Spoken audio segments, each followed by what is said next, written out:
It's 6:45 a.m. This is the news broadcast from the Sri Lanka Broadcasting Corporation, edited by Danushka Madhavala, read by Sounditavam. The Lotus Star opens to the public from today. The President emphasizes the need for a national plan to ensure food security and nutrition. The operations of the first phase of the Western Container Terminal at the Colombo Port in 2024. Resolution to constitute the National Council to the Parliament for approval on the 20th.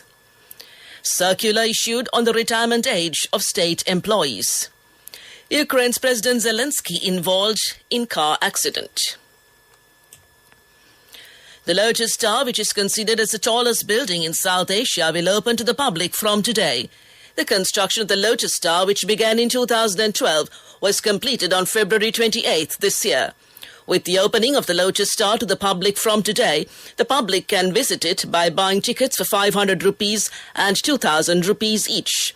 It is also stated that the ticket fee for foreigners is $20. The time has been set aside for school children to visit the Lotus Star from 9 a.m. to 2 p.m. and accordingly it has been decided to charge only 200 rupees from a school student. The Chief Executive Officer of the Colombo Lotus Star, Major General Prasad Samarasinghe, has said that a request should be made at school level and if such requests are made, time will be given according to a plan. The Lotus Star will be utilized for various purposes, including tourism and communications, getting the assistance of investors. So far, both local and foreign investors have expressed interest in joining the Nelum Kuluna investment projects. Accordingly, 22 investors have expressed their interest to enter into contracts. The Chief Administrative Officer of Nelum Kuluna Private Company, retired Major General Prasad Samarasinghe, has said. President Ranil Wickremesinghe emphasized that a national plan should be implemented to ensure the food security and nutrition in Sri Lanka. He made this observation speaking at the inauguration of the program at the Presidential Secretariat Tuesday to establish a multi-sector combined mechanism for empowering of rural economic revitalization centers to ensure food security and nutrition. The President pointed out that agriculture should be made a foreign exchange earning sector by way of enhancing production and competitiveness through the modernization of agriculture. The President, who emphasized the need to work in an organized and collective manner to solve the food issue in the face of the global food crisis, said that everyone should join hands with the government's new program to ensure food security and nutrition.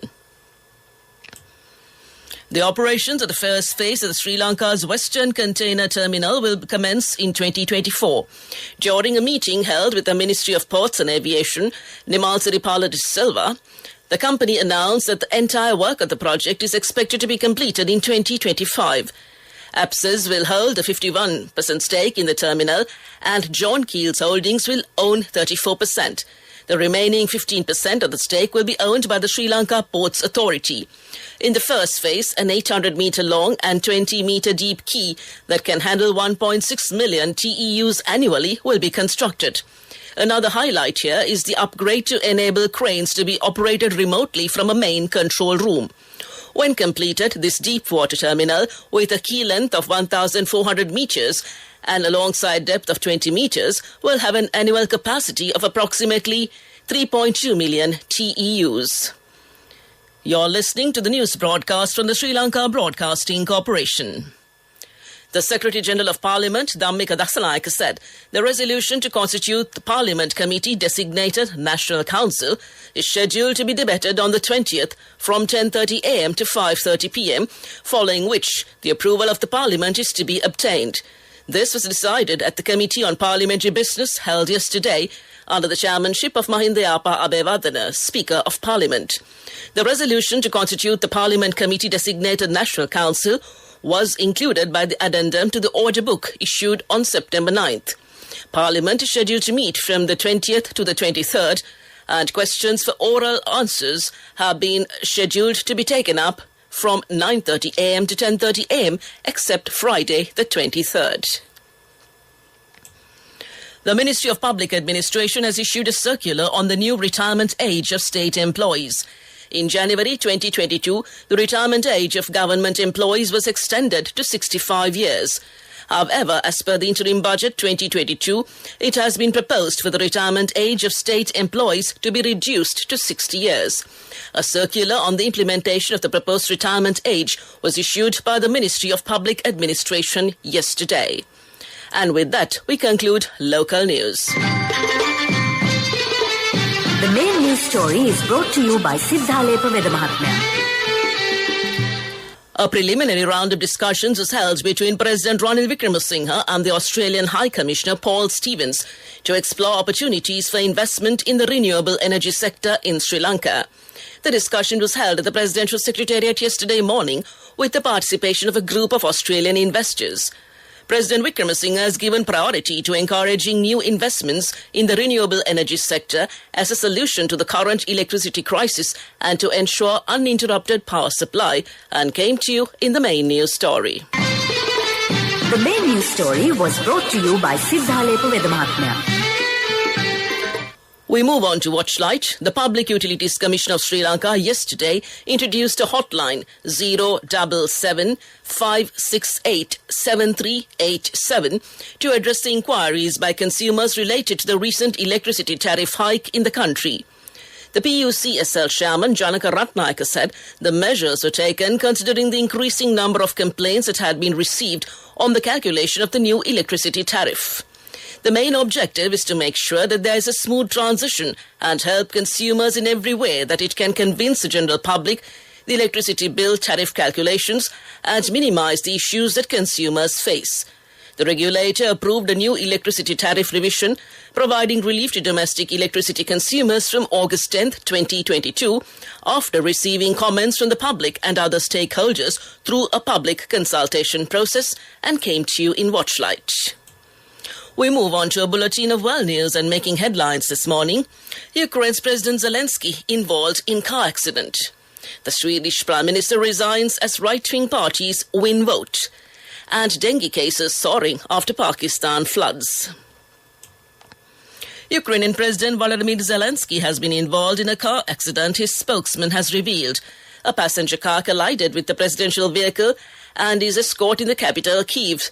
Sergei Enkiforov said in a short statement. The driver of the car that collided with the motorcade was treated at the scene and driven away in an ambulance. Mr. Enkiforov said all the circumstances of the traffic accident were being investigated by the law enforcement officers. He provided no further details. This comes after President Zelensky, 44, visited the recaptured city of Izium, a key logistics hub in northwestern Ukraine, on Wednesday. He thanked troops who took part in a swift counterattack against Russian occupiers and oversaw a flag-raising ceremony. In recent days, Ukraine's army has reclaimed sorts of occupied territory, forcing Russian troops to retreat. Sweden's Prime Minister says she will stand down after her government was defeated in Sunday's election. Magdalena Andersson's centre-left coalition looks set to narrowly lose up to a bloc of right-wing parties, 176 seats to 173, with 99% of the votes counted. Moderate party leader Ulf Kristersson is now expected to form a government. The bloc includes the Swedish Democrats, a far-right party that has campaigned against rising gang shootings. The final result is still to be confirmed after a recount, which is standard practice in Sweden. But despite this, Mrs. Andersson accepted defeat at a news conference on Wednesday and said she would officially resign on Thursday. Pakistani health officials are warning of a looming health crisis in the country after devastating recent floods. 33 million people have been affected by the flooding, which has already left nearly 1,500 dead since the middle of June. As rescue and evacuation efforts continue in parts of the country, health experts are reporting a surge in dengue, malaria and severe gastric infections. Many displaced people are living near stagnant water. Dengue fever is already claiming lives and cases are increasing by the day. About 3,830 cases of dengue fever have been reported by the health officials in the southern Sindh province, with at least 9 deaths. But there are concerns this may be a conservative estimate. And back to the headlines of the world news. Ukraine's President Zelensky involved in car accident. Swedish Prime Minister resigns as right-wing parties win vote. And dengue cases soaring after Pakistan floods. That concludes this bulletin of world news, and we look at development news. The Maldives has appealed for support to bring stability and prosperity to the people of Sri Lanka. Dr. Azim Ahmad, the ambassador and permanent representative of the Maldives to the UN and other international organizations in Geneva, noted that Sri Lanka is a close friend and neighbor of the Maldives.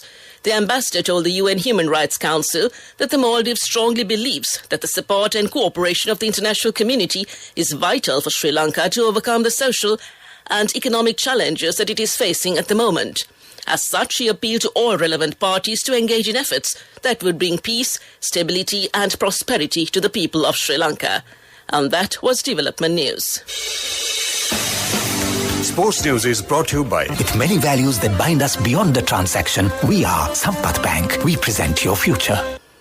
Graham Potter began his Chelsea reign with a draw against RB Salzburg, leaving his side with an uphill task to qualify for the Champions League knockout stages.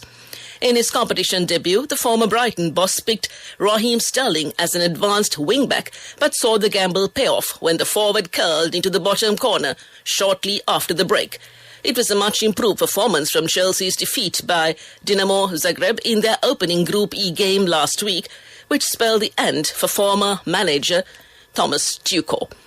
That's sports news. We'll look at business news next. The fastest way to earn the highest interest from NSB, now extended till the 30th of September just for you. Your short-term deposits receive an attractive interest rate of 20% in 3 months and 22% in 7 months. Visit a bank branch or a main postal office today. NSB, the only bank with 100% government guarantee. Business News, sponsored by National Savings Bank, the safest place for your money. The soaring prices of milk, cheese and eggs has pushed food inflation in the UK to its highest level for 14 years. Food prices rose at their fastest pace since 2008 in the year to August, as the war in Ukraine continued to help drive up prices at supermarket tills. Falling petrol and diesel prices meant the overall inflation rate eased slightly, but it remains near a 40-year high, official figures show. Rising costs are eating into budgets, with prices rising further than wages. Overall UK inflation, which measures the rate at which prices rise, eased for the first time in almost a year in August, slipping to 9.9% from July's 10.1%. That's business news. Economic news up next.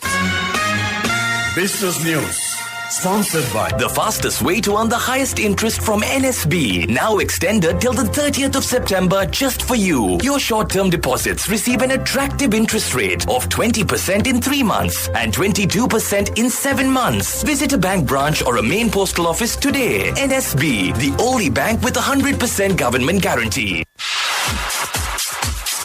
Economic News, courtesy of... I bought my daughter a laptop for her work by managing my finances. Whatever the expenses may be, I can't afford to miss out on life's special moments like her birthday or our anniversary. So you need to invest to make your family's future flourish. Saving money isn't easy when you have responsibilities. That's why we promise to give you the best returns and guarantee on your investment. LOLC Finance Fixed Deposits. Maximize your savings. LOLC Finance PLC, incorporated on the 13th of December 2001, is rated SLA stable by ICRA Lanka Limited and is licensed by the Monetary Board of the Central Bank of Sri Lanka under the Finance Business Act number 42 of 2011. Foxconn and Vedanta have announced $19.5 billion to build one of the first chip-making factories in India.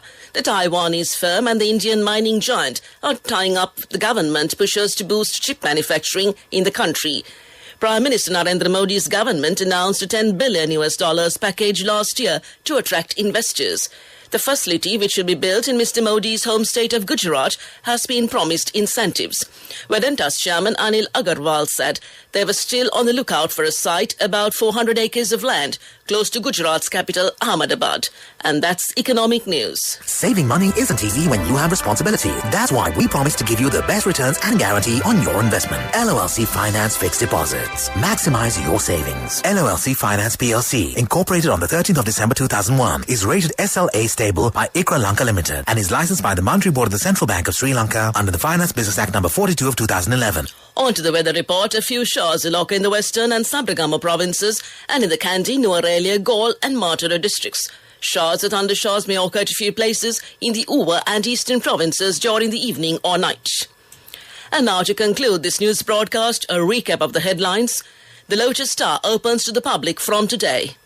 The President emphasizes the need for a national plan to ensure food security and nutrition. The operations of the first phase of the Western Container Terminal of Colombo Port in 2024. Resolution to constitute the National Council to the Parliament for approval on the 20th. Circular issued on the retirement age of state employees. And Ukraine's President Zelensky involved in a car accident. With that, we conclude this morning's news broadcast.